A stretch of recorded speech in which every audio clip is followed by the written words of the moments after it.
I'm Grumps. I'm not so Grump. And we're the GameGrumps. Hey, welcome back to GameGrumps. Hey. It's like hey with a period. Aaron was just telling me... another period. Yeah. Go ahead. No, you were just telling me more about your fucking Apple Watch that fucking you can't stop talking about. You just keep yawning and like outstretching that arm like, oh gosh, what time is it? It's funny because I'm like 90% of it is me doing it facetiously. Oh, of course. And then there's like the other 10% where I actually totally am excited about it. It's totally real. You and Mark, who also got one, Mr. Applier, like shocking how into it you guys are. Oh yeah. Especially when you get into the same room with each other, and you're like, "Ooh, we can send each other our heartbeats." Yeah. Yes, it will track your heartbeat and then send it to another person. I don't know the functionality of this. No, I don't know. There's no point to it. It's to show love. One of the most useless things. Even in a situation where it's like, I'll send it to my wife. Yeah. It's like, what the fuck does she give a shit about? It's primarily... It just goes boop, boop, boop, and that's it. Yeah, like a heart. Like, I think almost all of the functions between two Apple Watches, like the main functionality is to just make everyone who does not have an Apple Watch in the room feel excluded and feel the need to purchase an Apple Watch. I think that, you know what, I think you're right. Yeah. I think that was actually the design philosophy behind Apple Watch to Apple Watch functionality. There's no question in my mind, because boy, I've never seen anything turn people into such immediate douchebags as the Apple Watch. Oh man, I've gotten to the point too where it's like, I'm totally trying to avoid all the like douche tropes. Right. And I had this moment where I was like at this, I was at a store and the clerk was like, "Hey, nice watch," and I was just like, "Thanks, it's mine and mine alone." No, I was just like, "Thanks." And then, like, that's it? Right. Because I was trying to assess the situation of whether or not they were, like, actually, like, they knew what it was and they were, like, wanted to know more. Sure. But I was just like, nope, you know what? I'm just gonna let this ride. I'm just not gonna Thanks, it's the hottest new thing in technology. I'm glad you noticed. That was... I mean, really, it's more of a status symbol than anything. Yeah, honestly. God, you must feel inferior. I almost got the gold one. Yeah. Did you know that they'll switch out the innards for you? Because it's so awesome that it's gold, that if there's a new Apple Watch, you can just send it in, and they'll totally, like, I mean, I don't mean to brag or anything, but I almost got it. Yeah. I decided, like, I only want too much money today, as opposed to obscene amounts of money. Oh boy, it's pretty wonderful. It's not worth it. I just want to say right now, it's the not Apple Watch worth it. is not worth it. No, you talk about it more than any other thing. Well, that's because I have it now. Right, and it's worth it. It's not worth it. Wait, it's so expensive. Oh. It's like it's absurdly expensive for what it is. Which is essentially an extension of functionality you already have. As in, like, an iPhone on your wrist? Yes. You could- oh, fuck. You could tape your phone to your wrist and it would have the same functionality as the fucking Apple Watch. Do you remember the fucking- What is happening to me? I do not know, Aaron. What are you doing up there? I You don't know. just killed us both. Wallmaster came out of nowhere and started fondling my little curveballs. Do you remember the Flight of the Conchords? Did you ever watch that show? No. Oh, it's one of my all-time favorites. I've only seen, like, clips. It's wonderful. There's this part where, like, there's two guys, Jermaine and Brett, and Brett wants to give him, like, Jermaine I saved you. I'll just keep an eye on Wallmaster and spear him every time he gets close. Cool. Brett gets Jermaine a gift, and the gift he gets him is a camera phone, but he just, like, takes Jermaine's cell phone with duct tape and tapes it to his camera. and he's like, did you like the camera phone I gave you? And, like, they have these New Zealand accents. Like, no, actually, I think you ruined my phone when you gave me that. And my camera. It's so fucking... They're so dry in their delivery, but it's so wonderful. Oh, man. Yeah, we'll watch those. Funny.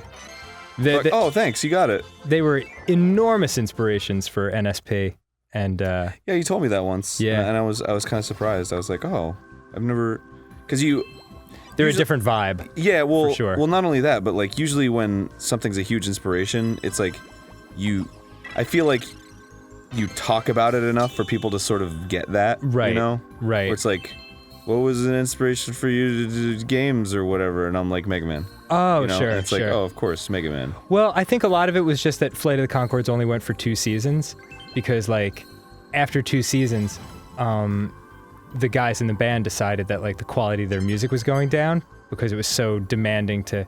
They didn't want to continue the show unless it was going to be super awesome, you know? Which is really cool because I'm sure they left a ton of fucking money on the table to make that decision. But they had like integrity about it, and so that's really cool. Yeah, so they haven't really put out a new show in almost 8 or 9 years. So I think that's part of it. Like their heyday was a little while ago. But I mean, I listen to them constantly, and like I never stop loving them. I never stopped loving them. But like the other inspirations for us, like Lonely Island and Tenacious D, are a little bit more active still, and so much more so much more wild and like in their delivery and intense and more goofy like we actually are. So oh man, we'll have to go around, I guess. No, we got this. Ah, fuck. Fuck it, I'm going around. So I think that's part of the reason I just don't talk about them a lot. Oh, okay. Yeah. You know what sort of works out in our favor? My musical comedy inspiration is NSP. Is that right? Yeah. Dude, that's incredibly flattering. Yeah, of course. Wow. Why wouldn't you be? You guys fucking kick ass. You know, you guys are the best comedy music dude people I know. Stop. I like you way better than Lonely Island. Oh. Well, that's incredibly flattering, although I would never. Lonely Island is one. I mean, I'm not saying they're bad. I love Lonely Island. They're incredible. But I like you guys more. They're one group that I would never want to like be compared against, because like they're incredibly talented, and they also have so much at their disposal.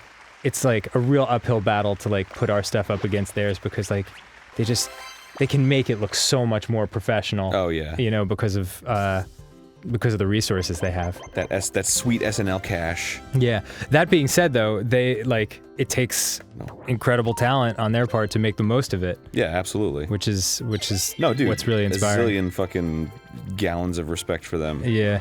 All I'm saying is that you guys inspire me more. Oh, gosh. Well, you are without a doubt my favorite friend named Aaron, next to Aaron Umatani, and a couple other Aarons I can't think of at the moment. You're like number 4 on my. All my friends named Aaron that are listening to this are like, and. Yeah. Oh God. Well, that's very flattering. Thank you. Okay, I died. We make a good team. Yeah. You and I. Yeah, it's gone pretty well, I have to say. But yeah, I mean, it's cool that like, oh, we have a band together, and also my main inspiration is the guys that I'm in the band with. Well, yeah. So it makes sense. We're incredibly fortunate in that sense that like, you know, we're surrounded by so many interesting, cool people, and like a lot of the people on YouTube who are not in our group that like we respect and care about, like end up. Like, we run into them eventually, you know? Like Justin Roiland was like that for me, because you've known him for a long time, and I met him for the first time recently. For anyone who doesn't know, he's the guy who does Rick and Morty, the creator. Yeah, one of the best shows on television right now. Yeah, without a doubt. And he did it with Dan Harmon, who's another guy that's hugely inspiring. And it just, I don't know, just to have them, just to continuously meet people who, like, you see first, like, on a screen, and then you see them in real life, and realize, like, wow, totally normal dudes. Yeah. You know, that just happen to have a genius that, like, informs their thinking is really fucking, it's really cool, and it makes everything feel attainable. Yeah. You know? I totally get that. I actually sort of had a kind of run in with that thought recently because I was just on the Nintendo World Championships. Yes, And you then- did pretty well. Oh, thank you. Yeah. Way better than I thought you were going to. I thought I was going to lose immediately. Yes, So. me too. No one is more intimately familiar with your video game skills than I am, man. Thank you for the vote of confidence. It's retroactive. My fourth favorite Dan. In this room.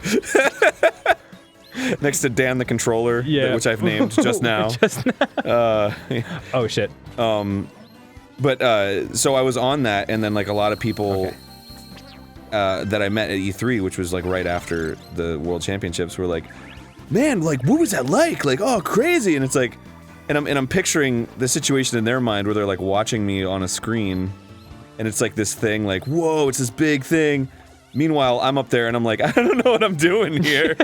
And they're just like, come up here now. And I'm like, all right, I guess I'm walking up there now. Like, it's totally just like this completely human situation, like not at all this big deal. Of course. And it was just fun.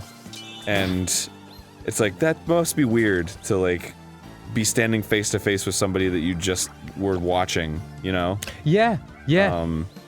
Well, I mean, we experience it all the time from the other end, you know, like when people see you on a screen first and then as a human being, it totally changes the way they interact with you. Yeah. You know, they're like, whoa, you're real, you know? And I'm like, yeah, all that time you thought I was doing something amazing and otherworldly, I was just fucking sitting in a room. Just talking into a microphone. I was just bullshitting, really. Yeah. And that's like Poke Awesome is like my most famous cartoon on my channel. Yeah. And it was literally me like in a sound booth, and I was just like, Pikachu, go! And I was just like, that's funny. I guess I'll Venusaur! And I was like, ah. That's how it always happens, man. Just the dumbest shit turns out to be the stuff that, oh, nice! Nailed it! You know what? We'll continue this thought next time I Game Grumps. Next time on Poop Grumps. What? Can you run these things by me first, please? Next time on Shit Grumps. Oh, that's better. Next time on Ass Grumps. I thought you were going to say Rump Grumps. Oh, Rump Grumps is good. Rump Grumps is good. Game Rumps. Game Grumps. I'm pretty into it. PP Grumps. Wee Wee Grumps! You know what? We need to stop.